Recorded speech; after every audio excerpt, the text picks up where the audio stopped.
Hello guys, welcome back to the channel. What a comeback by KKR. হ্যাঁ friends, চেন্নাইকে তাদের ঘরে গিয়ে পুরো শেষ করে দিল KKR টিম এবং specially thanks to KKR management for playing Moeen Ali. হ্যাঁ friends, Moeen CSK out, কারণ এই মুহূর্তে KKRের জন্য লাকি চার্ম হচ্ছে এই মঈন আলী। যে ম্যাচে সে খেলেছে সে ম্যাচেই KKR জিতেছে। রাজস্থানের বিরুদ্ধে খেলেছিল, জিতেছিল। হায়দ্রাবাদের বিরুদ্ধেও খেলেছিল, জিতেছিল। লখনৌর বিরুদ্ধে খেলেনি, KKR হেরেছিল।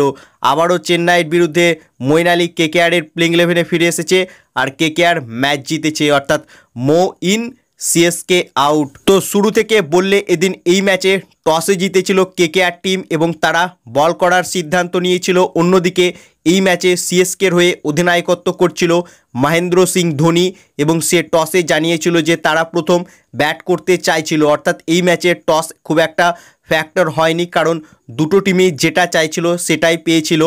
এবং সিএসকে প্রথমে ব্যাট করতে এসে একেবারেই ভালো স্টার্ট করতে পারেনি।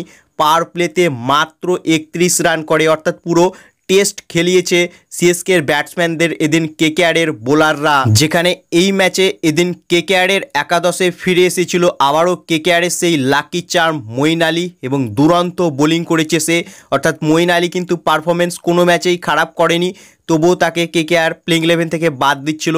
কিন্তু মঈন আলী এদিন 4 ওভারের মধ্যে 1 ওভার মেডেন করেছে, মাত্র 20 রান দিয়ে একটি উইকেট নিয়েছে সে এবং সিএসকের ব্যাটসম্যানদের কার্যত বেঁধে রেখেছিল এদিন KKRের বোলাররা। সব বোলারই কিন্তু উইকেট পেয়েছে এই ম্যাচে, যেখানে এই ম্যাচের সেরা বোলার ছিল সুনীল নারিন। হ্যাঁ ফ্রেন্ডস, নারিন এই ম্যাচে 4 ওভারে মাত্র 13 রান দিয়ে 3টি উইকেট নিয়েছে।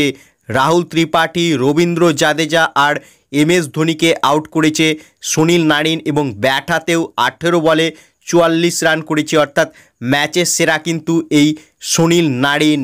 তবে এদিন সিএসকের ব্যাটসম্যানরা একেবারেই চলেনি এবং কোনো ইন্টেন্টও দেখাতে পারেনি এই ম্যাচে KKRের বোলারদের বিরুদ্ধে সিএসকের ব্যাটসম্যানরা। যেখানে Kolkata night Riders team catch miss করেছিল দুটো, অর্থাৎ হর্ষিত রানার ওভারেই কিন্তু পরপর দুটো আউট হয়ে যাচ্ছিল।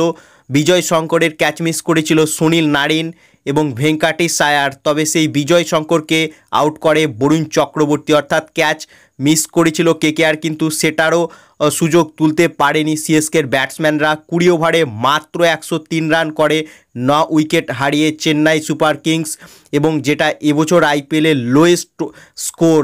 এবং এই রান চেজ করতে এসে KKR কিন্তু ফ্লাইং স্টার্ট পায় কুইন্টন ডিকক আর সুনীল নারিনের কাছ থেকে। বিশেষ করে সুনীল নারিন 44 রানের এক বিধ্বংসী ইনিংস খেলেছেন এবং বল হাতেও 3টে উইকেট নিয়েছে, অর্থাৎ ম্যাচের সেরা কিন্তু এই নারিন। এবং চেন্নাইকে হারিয়ে এবছর IPL-এ তৃতীয় জয় পেল KKR টিম, অর্থাৎ এই মুহূর্তে এবছর IPL-এ KKR-এর ট্রেন্ড 1 ম্যাচ জিতছে 1 ম্যাচ হারছে, 1 ম্যাচ জিতছে 1 ম্যাচ হারছে, এরকমই ট্রেন্ড চলছে KKR টিমের 6টি ম্যাচে।